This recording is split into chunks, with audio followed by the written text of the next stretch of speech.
ስለ ዲጂታል ማርኬቲንግ ቢዝነስ ሁል ጊዜ ስናወራ ኦንላይን የምንሰራ ሰዎች የጊዜና የገንዘብ ነፃነት መስጠቱን ጎላ አድርገን እንገልጻለን። ያ ምን ማለት ነው?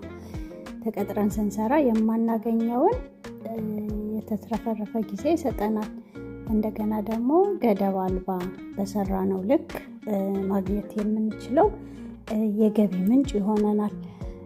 ተቀጥረን ስንሰራ በአሰሪዎቻችን ስኬጁል መሰረት የደሞዝ ስኬል መሰረት ነው የምንሰራውና ኢቨን ሪታየርድ ማድረግ ብንፈልግ እንኳን ለቀሪው ዘመናችን የሚበቃ ካፒታል ሊኖረን ይገባል። አለዛ ያው የማይታሰብ ነው። እስከ 64-65 ዓመት መስራታችን ግድ ነው ማለት ነው። እና ወደ ኦንላይን ቢዝነስ ሲመጣ ግን የሰው ልጅ በአጭር ጊዜ ውስጥ የሚፈልገውን ያህል መስራት የሚችልበት ኦፖርቹኒቲ ነው የተዘረጋውና ዝም ብሎ አይደለም። የጊዜና የገንዘብ ነፃነት ይሰጣል ሲባልና ሞክሩት ወገኖቼ።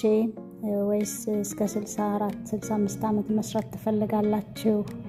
እንደኔ የጡረታ ጊዜያችሁ ያሳሰባችሁ አዜ ፕላን ቢ ኦንላይን ቢዝነስን ወደ ህይወታችሁ አስገቡ ለማለት ነው። ሰላማችሁ ይብዛ። መልካም ቀን ተመኘውላችሁ።